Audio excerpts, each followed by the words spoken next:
Good morning विद्यार्थियों। आज हम कक्षा 12 विषय हिंदी के बारे में अध्ययन करेंगे।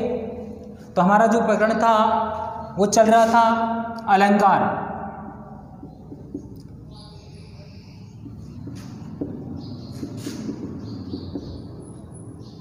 अलंकार की परिभाषा, अर्थ और भेद के बारे में हमने जाना और उन भेदों के जो विषय हैं उन विषय के बारे में जाना। अब जो है हमने पहला जो शब्द अलंकार अर्थात जो अनुप्रास अलंकार था,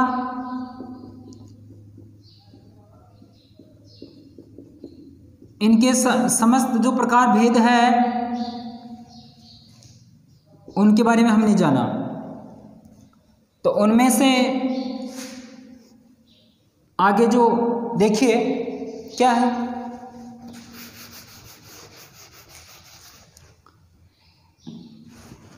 अगला जो दूसरा था हमारा वो है यमक अलंकार। यमक अलंकार, तो देखिए विद्यार्थियों, हम इसके बारे में यानी कि परिभाषा विषय के बारे में पढ़ेंगे।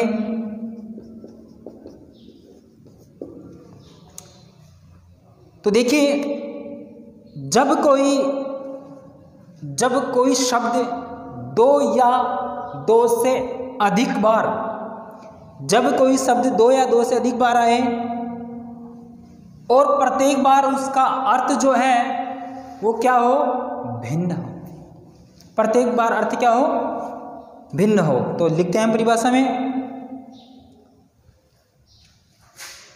जहां या जब, ये भी कर सकते हैं हम, जब कोई शब्द दो या दो से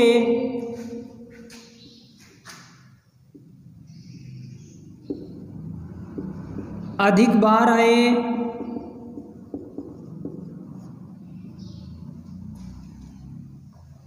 ध्यान से देखिए एक बार,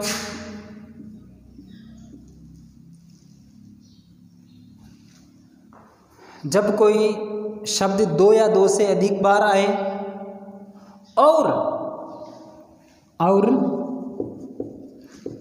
प्रत्येक बार अर्थ भिन्न हो। शर्त क्या है, कोई शब्द होगा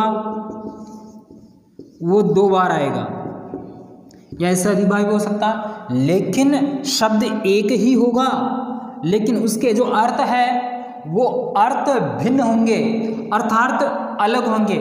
कैसे होंगे, अब देखते हैं।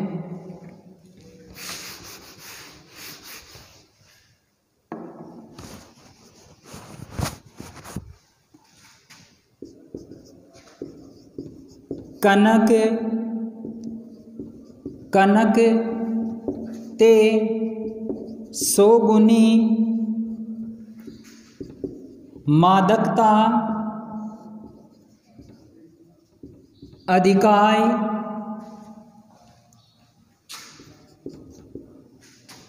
वा खाए बोराय जग वा पाए बोराई। अब देखिए विद्यार्थियों, यमक मतलब एक शॉर्ट, हम अपने खुद के विचारानुसार या अध्ययन अनुसार परिभाषा ये सब किताब वगैरह में लिखी हुई है, आप भी पढ़ते हो, लेकिन पढ़ने का मेरा यहाँ एक मूल बात बताने का आशय ये है कि हम कुछ ट्रिक्स या कुछ ऐसा तोड़ निकाले कि इसमें रटने वाली विद्या ना हो। तो मैं कहना चाहूँगा, यमक का नाम आते ही अपने दिमाग में एक चीज़ धारण कर लीजिए कि शब्द एक, यहाँ लिख लो अर्थ भिन्न या अनेक, अनेक, अर्थात इसको भिन्न लिख ले तो शायद शुद्ध रहेगा। भिन्न शब्द एक होगा, अर्थ अनेक होंगे यानी भिन्न होंगे, अलग अलग होंगे। भिन्न का मतलब यहाँ पर है अलग अलग अर्थ। तो ये बात सिद्ध हो जाती है कहाँ पर, यहाँ पर जब कोई शब्द दो या दो से अधिक बार आए तो वही बात है, शब्द एक होगा लेकिन दो से अधिक बार आएगा, शब्द एक होगा लेकिन दो से अधिक बार आएगा और प्रत्येक बार क्या होगा, उसका अर्थ भिन्न होगा। बस ये शॉर्ट एंड स्वीट तरीका है। अब देखिए हम जो हमारा जो एक एग्जाम्पल है, इस एग्जाम्पल के बारे में हम जानकारी प्राप्त करेंगे कि इसमें यमक अलंकार है लेकिन किस प्रकार है। देखिए कोई, अब सबसे पहले हम परिभाषा तो हमने जान ली है, लेकिन इस परिभाषा को यहाँ पे फॉलो कैसे हो रही है पहचानते हैं। आइए देखिए, सबसे पहले हम देखते हैं कनक। कनक शब्द एक और दो बार आ गया, कोई चेंज नहीं, शब्द में कोई चेंज नहीं है। आगे हमारी जो इसकी परिभाषा है या इसका वृत्तांत है, वर्णन है, वो देखते हैं। कनक कनकते 100 गुनी मादकता अधिकाय, वा खाए बोराय जग। जग यानी संसार। एक चीज यहां तक हो गई। दूसरी है वा पाए बोराय, ये दूसरी चीज हो गई। पहली चीज ये है, दूसरी चीज ये है। अब देखिए इसका ट्रांसलेशन देखते हैं। कनक कनक ते 100 गुनी यानी 100 गुना प्राप्त हो जाना, प्राप्त होना, अधिकता हो जाना। मादकता, मादक एक क्या होता है, नशा होता है। मादक क्या होता है, एक नशा होता है। अधिक, बहुत अधिक नशा हो जाता है। कैसे होता है, अब दोनों का अर्थ अलग अलग है। देखो दोनों का अर्थ अलग अलग कैसे लेंगे। देखो वा खाए, अब कनक यानी सोना होता, कनक यानी सोना को हम खा नहीं सकते, तो एक जो पहली लाइन है ये, इसका कनक का अर्थ ले लेंगे हम, खाते हैं। तो कनक यानी सोना होता है, कनक यानी धतूरा होता है, तो धतूरे को खा सकते हैं, अर्थात हम नहीं जानवर खाते हैं या भगवान भोलेनाथ का प्रिय जो है। तो वह खाए बोराई, खाने का मतलब यहां पर क्या हो जाएगा, इसका मतलब धतूरा, धतूरा, ठीक है। दूसरा है वह पाए बोराई, पाए यानी प्राप्त करके, तो दूसरे कनक का क्या अर्थ हो जाएगा, सोने को हम प्राप्त कर लेते हैं, सोना। एक ही शब्द है लेकिन ये दो इसके वर्णन है। पहला है जो खाने के लिए है, संसार में, इस जग में, संसार में लोग उस धतूरे को खाते हैं, अर्थात लोग नहीं खाते, कहने वाले है कोई जो भी उसको खा जाता है तो उसको एक नशा हो जाता है, वो पागल की तरह हो जाता है? तो उसी प्रकार कनक यानी सोने को प्राप्त करके भी लोग पागल अर्थात मादकता, नशा से युक्त हो जाते हैं। तो मेरे विद्यार्थियों, मैं कहना ये चाहता हूँ कि शब्द एक ही है, वो दो या अधिक बार प्रयुक्त हो रहा है और प्रत्येक बार जो है उसका अर्थ भिन्न है, अर्थात अलग अलग अर्थ है, वहाँ पर यमक अलंकार होता है। देखिए उदाहरण फिर से देख लीजिए। कनक कनक ते 100 गुनी मादकता अधिकाय, वा खाए बोराई जग, वा पाए बोराई। कनक यानी सोना होता है, कनक यानी धतूरा होता है। तो एक कनक का यानी सोने, एक कनक का मतलब धतूरा है। तो एक धतूरा जो होता है, धतूरे को खाने पर नशा, नशे से युक्त एकदम पागल की तरह हो जाता है खाने से। और एक सोना होता है, जिस आदमी को होता है सोना प्राप्त हो जाता है, तो वो अहंकार, घमंड से युक्त नशे में वह मदमस्त हो जाता है। तो उस वो नशा छा जाता है, उसको सोने का नशा हो जाता है, जिस प्रकार धतूरे का होता है। तो यहाँ पर जो है ये एक शब्द दो बार प्रयुक्त हो रहा है, दोनों बार इसका जो अर्थ है वो भिन्न भिन्न है। अब देखिए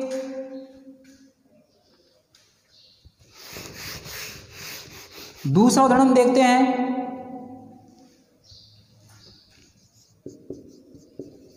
काली घटा का घमंड गठा। एक छोटा सा एग्जाम्पल हम देखते हैं। काली घटा का घमंड गठा। विद्यार्थियों समझने की बात है, यहाँ पर एक शब्द जो है 2 बार प्रयुक्त हो रहा है, वो कौन सा शब्द है पहले तो हम ये देखेंगे।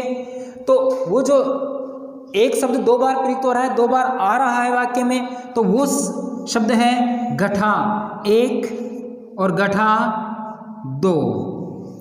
2 बार प्रयुक्त हो रहा है, शब्द एक ही है, कोई चेंज नहीं है।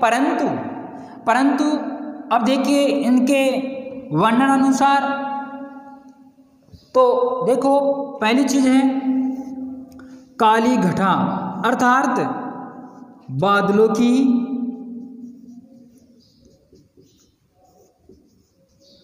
घटाएं, बादलों की घटाएं। जो काले बादल घने आसमान में छाए रहते हैं, अभी आप देखते हो बाहरी वातावरण ऐसा है कि चारों तरफ काली घटाएं छा जाती है और बारिश का मौसम हो जाता है। तो यहाँ पर घटा का आशय है बादलों की काले बादलों की घटाएं, अर्थात घने काले बादल जो आसमान में छाए रहते हैं, जिनसे भारी वर्षा या मूसलाधार वर्षा होने की संभावना आदि आदि वर्णन है। तो इसका मतलब है बादलों की काली घटाएं। अब है का घमंड गठा। अब यहाँ पर है घमंड, घमंड यानी अहंकार, तो अहंकार रूपी नशा। तो वो अहंकार रूपी नशा यानी कि घटा, घट गया, कम हो गया, बढ़ा नहीं है, वो क्या हो गया, कम यानी माइनस में हो गया। तो इसका अर्थ क्या हो जाएगा, गठाना।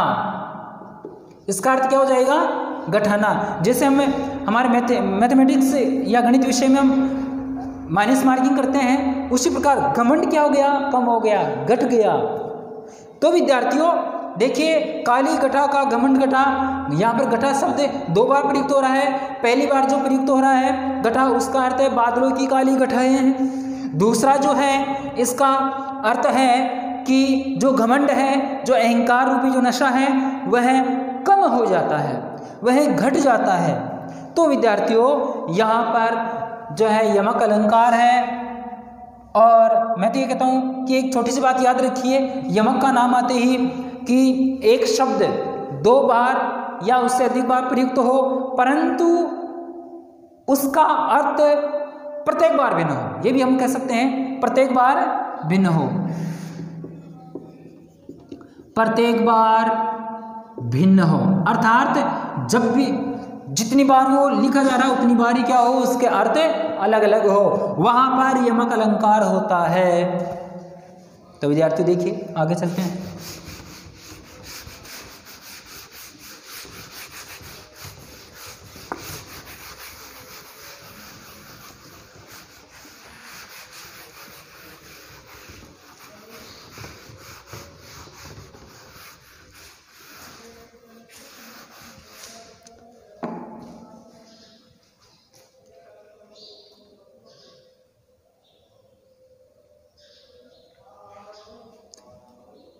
अब देखते हैं तीसरा हमारा श्लेष अलंकार। देखिए विद्यार्थियों,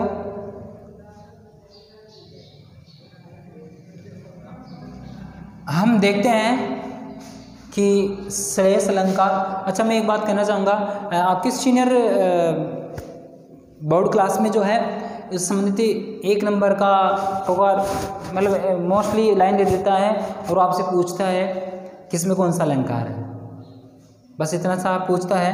कब कभार ऐसा बहुत ही कम होता है, लेकिन कब कभार वो लाइन दे करके उसमें ये पूछता है कि कौन सा अलंकार है, पहचान बताइए, या भी ये पूछ सकता है ले, या फिर ये पूछ सकता है कि विशेषता बताइए। परंतु वो अधिकतर क्या करता है, वो एक लाइन देता है और उसमें अलंकार ही पूछता है। अधिकतर एग्जाम में ऐसा ही होता है। तो विद्यार्थियों हम इसके बारे में श्लेष अलंकार, तो देखो इसको हम छोटे से विषय में जान सकते हैं कि शब्द एक, अर्थ अनेक, ये लिखे। अभी यह कहाँ तक सिद्ध होगा, हम अभी सिद्ध करते हैं कि शब्द एक, अर्थ अनेक। तो यहां पर हम इसकी पहचान के तौर पर हम लिख सकते हैं, जहां पर शब्द एक हो और अर्थ अनेक हो। वाक्य में जहां शब्द एक हो और अर्थ अनेक हो, तो देखते हैं क्या क्या होता है। उदाहरण के तौर पर देखते हैं, रहीमन पानी राखिए, बिन पानी, रहीमन पानी राखिए, बिन पानी बिन सून,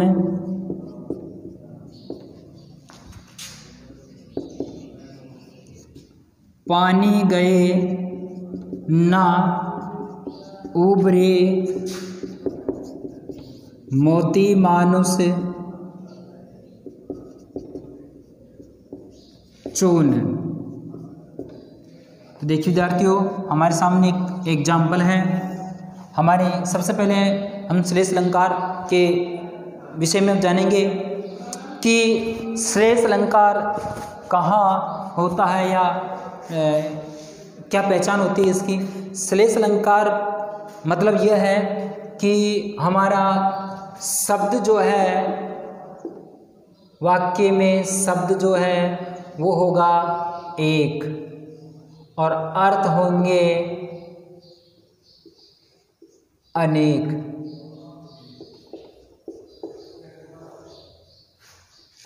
या हम इसको ऐसे भी लिख सकते हैं, शब्द एक, अर्थ अनेक। ये भी कह देते हैं, यही बात है, इतना से कहते वही बात सही है। अब सिद्ध भी करते हैं क्या होता है। पर पहचान कहती है, परिभाषा कहती है कि जहाँ पर शब्द एक हो और अर्थ अनेक हो, वहाँ पर जो है श्लेष अलंकार होता है। तो हमारा एक एग्जाम्पल है, देखते हैं क्या होता है इसमें। रहीमन पानी राखिए, बिन पानी बिन सून, पानी गए ना उबरे, मोती मानुष, बिन पानी सब सून, बिन पानी सब सून, सॉरी यहाँ पर जल्दीबाजी में हो गई, बिन पानी सब सून, पानी गए ना उबरे, मोती मानुष चून। रहीमदास जी द्वारा लिखित ये दोहा है। रहीमदास जी कह रहे हैं, देखो पहली चीज़ तो हम एक चीज़ नोट करते हैं, पानी शब्द एक, पानी शब्द दो, पानी शब्द तीन, ठीक है, और है नहीं। तो सबसे पहले हम ये जानेंगे कि शब्द तो एक ही है, शब्द तो एक ही है।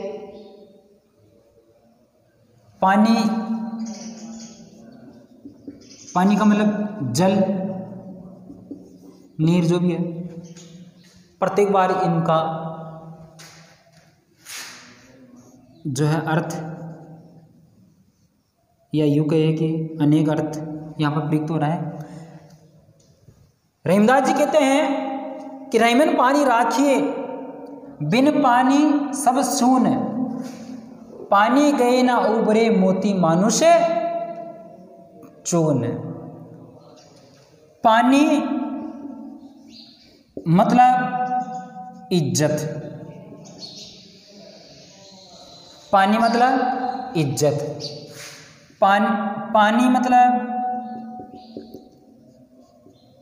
पानी मतलब यहाँ पर आ से होगा जल। पानी मतलब यहाँ पर क्या आ से होगा जल। तो देखिए विद्यार्थियों, मोती, मोती के लिए यहाँ पर जो है जल है, और मानुष अर्थात मनुष्य के लिए यहाँ पर क्या है इज्जत, और चून इसके लिए भी जल, क्योंकि जल बिना आटा नहीं लग सकता है। तो प्रत्येक बार जो है मोती के लिए पानी, जल, मनुष्य के लिए इज्जत, चून इसके लिए जल, क्योंकि जल होगा तो हमारा जो आटा जो है वो लग पाएगा। अर्थात प्रत्येक बार जो है इसका अर्थ भिन्न लिया जा रहा है। और अब हम एक उदाहरण और देख लेते हैं, फिर आगे बढ़ते हैं। देखिए, बलिहारी नृपकूप की, बलिहारी नृपकूप की गुण, गुण बिन बूंद न देही। देखो,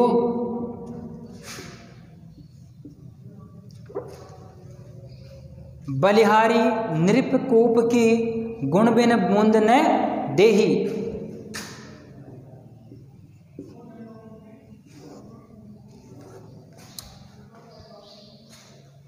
नृप यानी होता है राजा, नृप यानी क्या होता है राजा। कूप, कुएं में इसका होता है रस्सी।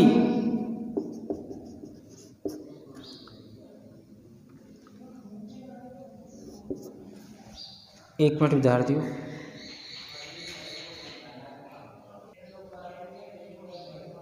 हाँ तो विद्यार्थियों यहां पर जो गुण है ये कहना चाह रहा है राजा में जो गुण है,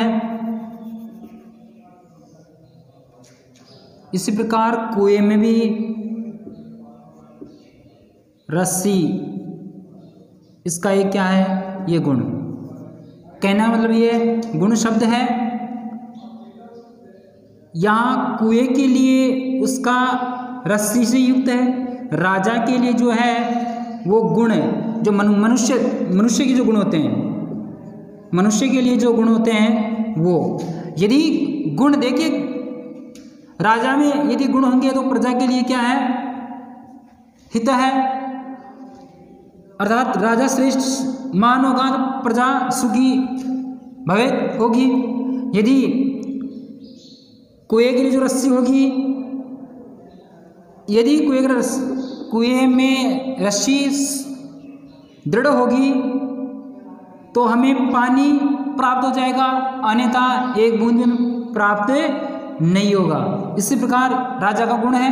तो ये गुण शब्द है लेकिन अलग अलग अर्थ में, दोनों के लिए अलग अर्थ में यहाँ पर जो है नृप राजा के लिए और कुएं के लिए रस्सी और गुण मनुष्य के इसके लिए प्रयुक्त हुआ है। तो शब्द एक है और अर्थ अनेक अर्थों में प्रयुक्त होता है। तो विद्यार्थियों आगे चलते हैं और आगे बढ़ते हैं समय भाव के कारण। अगला है हमारा, वैसे मोस्टली 3 ही मुख्य रूप से आपके यहाँ पर पूछे जाते हैं, और जो है एक आपका अंतिम जो था मैंने चौथा बताया वक्रोक्ति, वक्रोक्ति ये बहुत ही कम आपके विषय में पूछा जाता है। फिर भी एक बार दृष्टिकोण के विषय में आप देख लीजिए क्या है इसका विषय। तो इसमें बताया गया है कि जब कोई व्यक्ति द्वारा कहे गए शब्द प्रत्यक्षदर्शी व्यक्ति उसका गलत अर्थ या अन्य अर्थ भी कह सकते हैं वो समझ लेता है, तो वहां पर वक्रोक्ति अलंकार होता है। जब किसी व्यक्ति द्वारा कहे गए शब्द, जब किसी व्यक्ति द्वारा कहे गए शब्द का दूसरे व्यक्ति द्वारा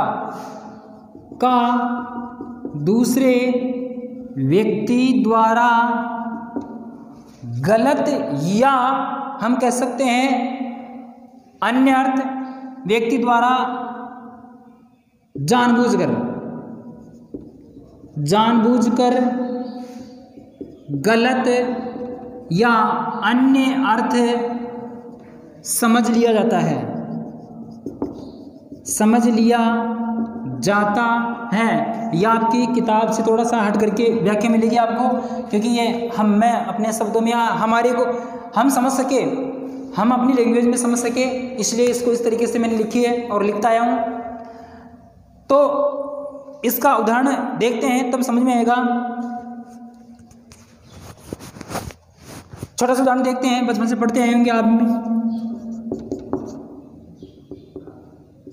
रोको मत जाने दो, वही चीज है, रोको मत जाने दो, रोको मत जाने दो, रोको मत जाने दो।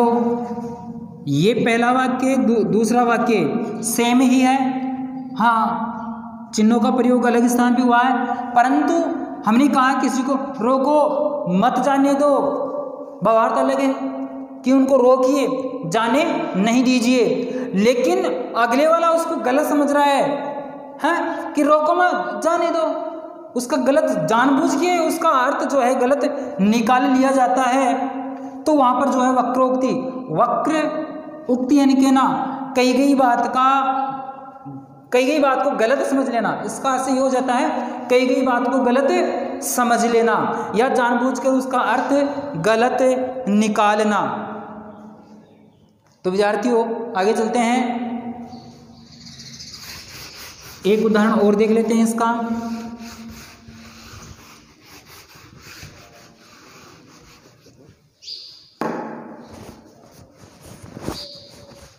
कौन द्वार पर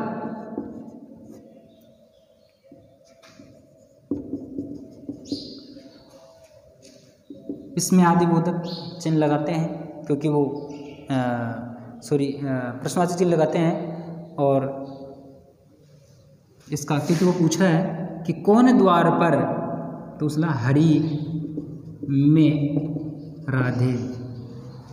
तो फिर वो कहता है, उसने कहा कि कौन द्वार पर हरि में राधे, तो फिर वो कहती है क्या वानर का काम यहाँ। वो देखो, कौन द्वार पर आते हैं, दरवाजा बंद होता है तो बाहर से खटखटाया, तो अंदर से जवाब दिया कि कौन द्वार पर, तो कहते हैं कि हरि मैं राधे हूँ, हरि मैं राधे हूँ। तो अंदर से फिर उस बात को गलत समझ लिया कि क्या वानर का काम यहाँ, कि यहाँ पर वानर का क्या काम है, कि वानर का यहाँ क्या काम है। इस व्यक्ति ने क्या, ये प्रथम व्यक्ति, ये मान लीजिए ये प्रथम व्यक्ति है, ये सेकंड व्यक्ति है। प्रथम व्यक्ति कहा कि मैं राधे हूँ, तो सेकंड व्यक्ति ने इसका गलत अर्थ निकाल लिया। हरि शब्द का मतलब वानर होता है, और हरि यानी भगवान भी होता है। तो भगवान, वो तो स्वयं तो कह रहे कि राधे मैं भगवान हूँ, मैं कृष्ण हूँ, लेकिन वो इसका गलत अर्थ निकाल लिया। क्या वानर, क्या निकाल लिया वानर, जानबूझ करके, क्या जानबूझ करके, इसका अर्थ क्या निकाल लिया, गलत निकाल लिया। तो ऐसे वाक्य में क्या होता है, वक्रोक्ति अलंकार होता है। वक्र धन उक्ति, कही गई बात को गलत या जो है विलोम समझ लेना, गलत समझ लेना ही क्या कहलाता, वक्रोक्ति अलंकार। हालांकि आपके बोर्ड एग्जाम में इससे संबंधित प्रश्न अभी तक नहीं पूछे गए, या यूँ कहें कि अभी तक दृष्टिकोण में नहीं आए, सीधे सीधे जो है वो पूछे गए। अब हमारा जो दूसरा भेद था, देखिए हमने 3 अलंकार के जो है 3 भेद पढ़े थे, पहला, दूसरा और तीसरा। पहला था शब्द अलंकार, दूसरा था अर्थालंकार और तीसरा था उभय अलंकार। तो हमने जो है शब्द अलंकार के विषय में जाना है। इसमें समझ जो मोस्टली मुख्य रूप से जो हमारे आते हैं इसके अंतर्गत, तो उनका अध्ययन हमने किया है। अब जो है हम अर्थालंकार के बारे में जानकारी प्राप्त करेंगे। तो विद्यार्थियों देखिए, अर्थालंकार मतलब जहाँ पर काव्य में शब्द के अर्थ के आधार पर या अर्थ की रोचकता के कारण जो है शोभा बढ़ती है काव्य की, तो वहाँ पर अर्थालंकार होता है। तो देखिए विद्यार्थियों, अब जो है आज समय हमारे क्लास का पूर्ण हो चुका है और इस विषय के बारे में हम आने वाली अगली क्लास के बारे में अगली क्लास के समय में हम पढ़ेंगे। साधुवाद, धन्यवाद।